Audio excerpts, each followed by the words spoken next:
Alright, hi again guys, this is the video you've all been waiting for. If there's one video of me that you've got to watch this year, it's this one. We're going to be going through how to study better practically step by step.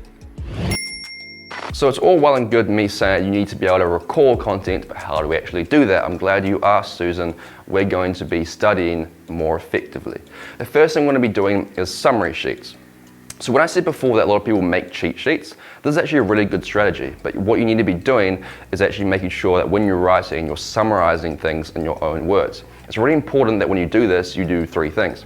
The first is that you say it in your own words as if you were talking to someone else or teaching it to someone else. The second is to make sure you understand how.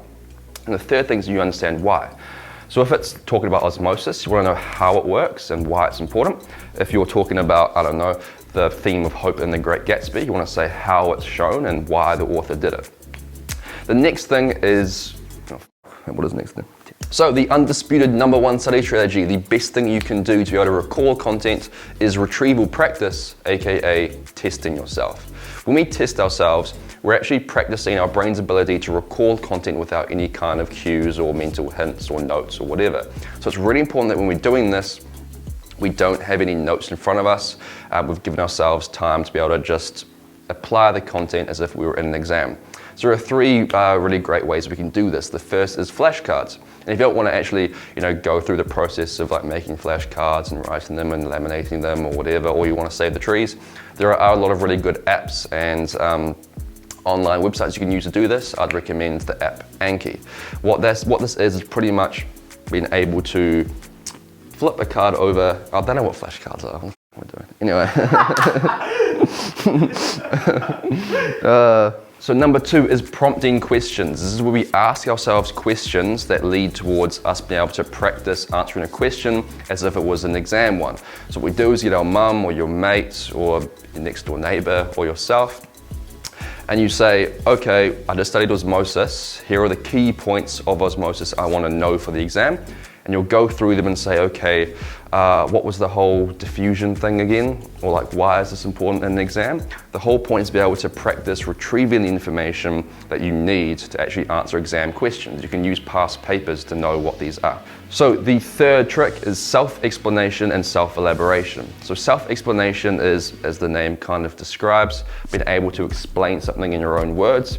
And then being able to self-elaborate means being able to understand or explain how and why it's important, and also applying it to new contexts. So if you've just gone through osmosis, you reckon you've got it down, it all seems good, try and apply it to different situations or answer exam problems or describe it to someone who knows absolutely nothing about it, or just walk around your room talking to yourself. So the fourth thing is context, and context is everything when it comes to retrieval practice. So if I asked you to memorize the letters G, A, Y, Z, F, T, and came back to you in a week, you probably would not be able to do it that well. If I said memorize the letters J, O, R, D, A, N, you would, because that's your name, my name. Our brain is better able to recall things when we understand them. It's why we are better able to regurgitate information that we know really well and not when, we've had one calculus lesson and it doesn't make any sense. So when we learn things, it's really important that we're able to put it into context. How we do that? Well, mind maps are a really good way of doing that because it practices linking information together. So if you're learning osmosis, think about how this ties into cells or whatever, even though there might be different standards.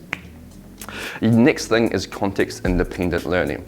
So we've all had the experience of studying in our room, soft music's playing in the background, your mum's made you a lavender tea, then you go into an exam the next morning and you're like, I am crapping myself.